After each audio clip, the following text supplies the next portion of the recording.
So, you are not going to believe this, but I have got some huge, huge exciting news.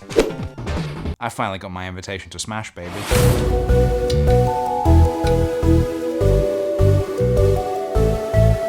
So, I thought it could be fun to take your favorite Smash Bros characters and draw them from memory. One last time before I hit the big time, I move to Smashville, I become a Smash Bro. For old time's sake, you know, just for old time's sake. I went over to Twitter and I asked you guys for your favorite Smash characters, and here's what you gave me. Let's go. Bolero has asked for Villager.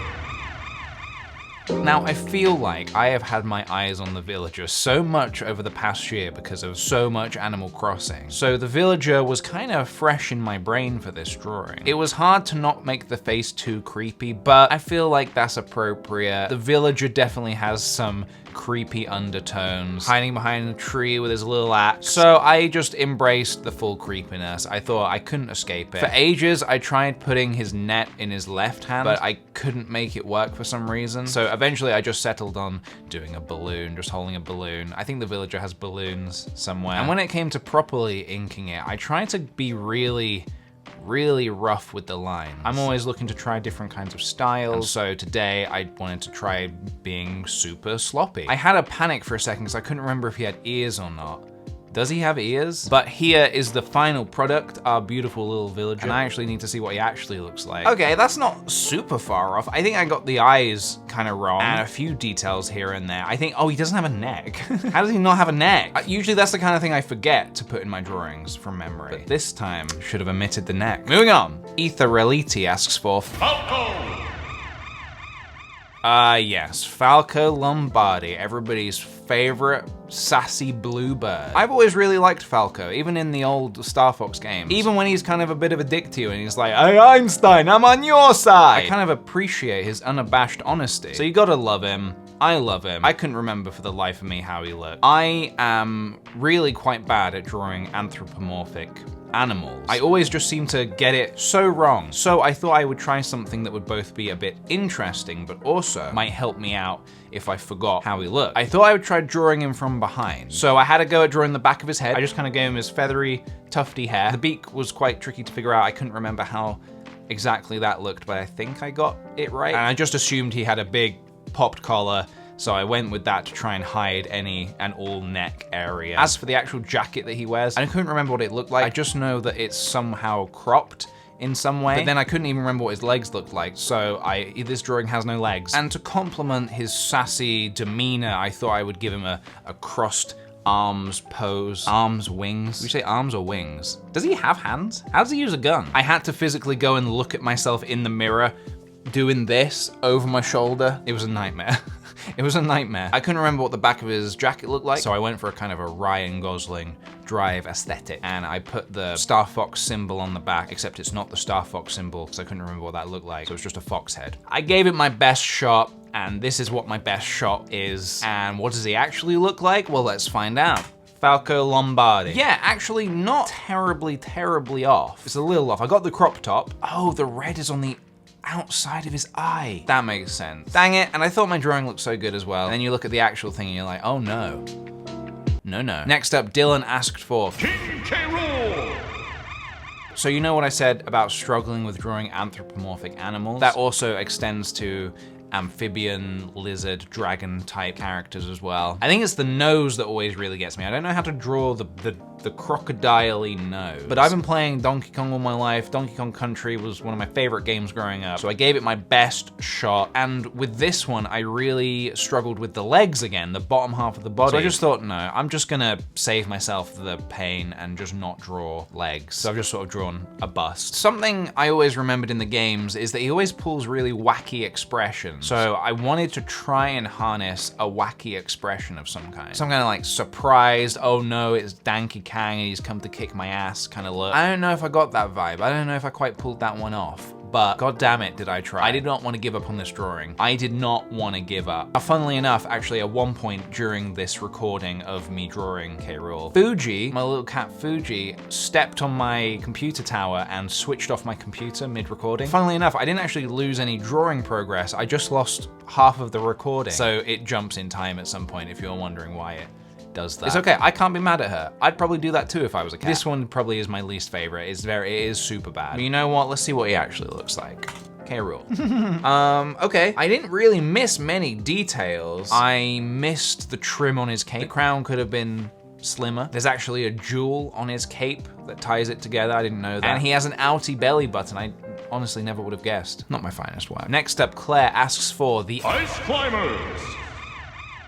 I'm gonna be honest with you. I've never been an Ice Climbers main. I've never even really played as the Ice Climbers very much. I always really struggled to get some power out of them. But maybe you yourself play as the Ice Climbers and you know that sort of grandma's spicy secret sauce about them. But I've always liked their design. I like that there's two of them. I like that one is blue and one is pink. I don't know, there's just very pleasing shades of blue and pink. I can't remember their names, so I'm just gonna refer to them as blue and pink. Blue doesn't have the most exciting pose in the world. I was just trying to figure out what he looked like, so he's just kind of standing there menacingly. But when it came to drawing pink, I thought I would try to add a bit of something to the drawing, you know? So I drew pink grabbing onto blue's shoulders and like almost doing like a bit of a piggyback scenario. If I really wanted to, what I could have done was after that redrawn blue with pink's pose in mind and maybe even like grabbing onto pink's legs for a piggyback ride, but I didn't do that. So it doesn't matter, I didn't do that. But I thought about doing it. I think at one point I bit the bullet and decided they did not have noses, so I erased the noses. I'm still not sure to this moment whether they have noses or not, but I guess we'll find out soon. And yeah, in general, I just colored them in, going off my best memory of what exactly they look like. I don't think I got the clothing perfect, but I know that they have a lot of puff, a lot of fluff around their costume. I mean, they have to withstand the coldest of cold temperatures and fight off polar bears in sunglasses. So you need to be dressed for the occasion, you know what I mean? Ultimately, not super terrible. Here's my attempt at the Ice Climbers, and now I need to see what they actually look like. You know what? Actually, that's not terrible. Going completely off of memory, that's not the worst. And I am my harshest critic. I also didn't draw the hammers because I forgot they used hammers. What did I think their fighting style was? Just throwing each other at the enemy. Next, Vera Baumer asks for Mr. Game & Watch. I felt like I was almost cheating drawing Mr. Game & Watch, because he is so simple. For starters, he's 2D, so you can't go too wrong with the depth of the character. Just drawing a nice side profile. So in classic Mr. Game & Watch fashion, I drew him in a little wacky pose. I know he has like a bell of some kind. So to start with, I tried to draw him holding a bell, but then I realized he's entirely one block color. So how the hell do you draw him holding something? I tried a couple of times, but it looked like a mess. But I remembered that one of his attacks is a frying pan with wieners. Sausages, wieners, hot dogs, whatever you want to call it. So I had a crack at drawing that instead. Realized that I don't know how to draw a frying pan from the side, but I gave it my best shot. And then in the other hand, I remember he uses flags. Super simple. One of the simplest drawings. I think this was the quickest drawing I did as well. It took me like 20 minutes, I think. Here's my best shot. It's Mr. Game & Watch. And I actually think this one is probably my most accurate drawing. Granted, it is the simplest one, but let's have a look. Game & Watch. Okay, that's where I've gone wrong. I've made his limbs way too rigid. I think I could have given him a bit more of a rubber hose kind of bendy look to him. Mouth could have been bigger, nose could have been smaller. The proportions in general are a little off. The body is also, I've just now realized the body is. The body's off. You know what it is if you look at it. And that is what is important. You know what it is. Next up, People Vultures asks for Steve! Man, when they announced Steve for Smash, I was over the moon. Because whether or not you like Minecraft, you have to admit that it is one of the biggest gaming franchises of all time, which is so impressive considering it's only been around for the past 10 or 11 years or so. And I think crossovers like this mean a lot for gaming history. If Microsoft can license out a character so it can appear in a Nintendo game, that by itself is very exciting. But I digress. Drawing Steve was a challenge.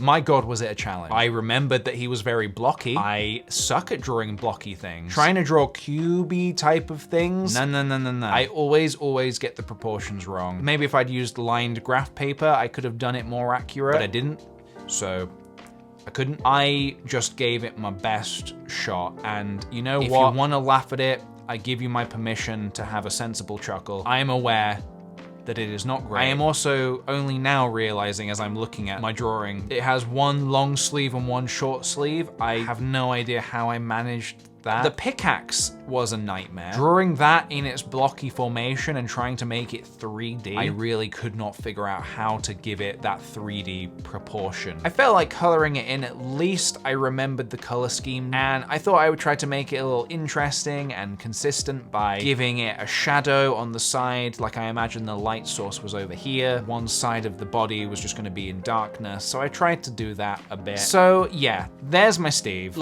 I need to just be put out of my misery. I don't need to dissect my drawing to tell you why mine doesn't look like this. Yeah. Next, Eccentric M has asked for Kirby! Oh, Kirby, Masahiro Sakurai's little gumdrop love baby himself. Love baby? I love Kirby so much. I feel like something like Kirby and Mario are characters who will stand the test of time. They do not need major improvements to still be themselves. Kirby in particular was fun to draw because he's such a modular character. He stretches, he squeezes, he inflates, he deflates. He's got it all going on, so you can really draw him however you want. I opted to draw him in his classic little waving pose, and I think the biggest challenge for me was just figuring out where to put the eyes and the facial features. But again, I think they could have really gone anywhere and it would have still been adorable. Yeah, I'm actually really happy with how this drawing came together. I love you, Kirby. You can inhale me anytime you like. And so here is my final product for Kirby. I quite like it. I think it's quite nice. But let's see what he actually looks like. Kirby. You know what? Not far off at all. I think these days Kirby is portrayed in a more 3D looking way. So there's obviously gradients and shading going on, which I did not do. Not too bad. Not too bad at all. And so my boy, Jonas the Frisk, has asked for Luigi. Does anyone else think Luigi gets a really tough time from the announcer? Like when he's announcing everyone else, he's like, Mario, Captain Falcon, Donkey Kong, Link. But when he announces Luigi, he's like, Luigi? Are you sure you meant to pick Luigi? You didn't mean to click on a different character? All right, sure, okay. Well, good luck, buddy. Good luck, champ. You're gonna need it. Because that's the vibe I get when I hear him say Luigi. You know what? I'm gonna say it here and now, as controversial as it is. I'm pro Luigi. In fact, I think I prefer Luigi to Mario. I've always felt like I connected more with Luigi. There's just something about him. He's tall, he's green, he is a loser.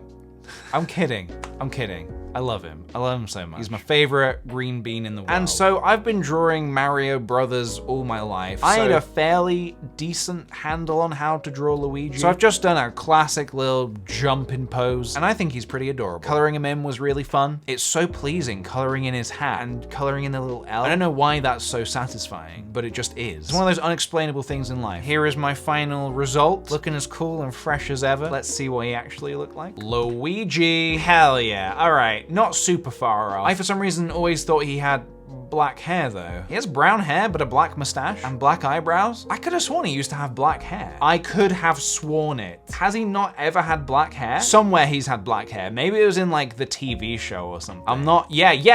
Right, okay, so, okay, so what I think I've done here is I've actually harnessed, wait, why are his overalls green? Man, that cartoon was wild. I loved it. It was a huge part of my childhood. Speaking of my childhood, it's just died a little bit because what is this? What is this? Who did this? You can buy this? This is something you can buy. I don't want to buy it. Or do I? All right. Okay. I think I'm done. I think it is finally time to open my invitation. I'm so nervous. It's so official with the wax seal and everything. All right, well, let's just see what they say. I don't know the official way to do this, but here it is. Dearest Smash Fighter, we are so thrilled that you have finally received our letter, and we are so excited to be extending an invite to Fuji the cat to be the latest member of our Smash roster. We think she'd be an excellent fighter. Yours lovingly, Masahiro Sakurai. Wait. What the f-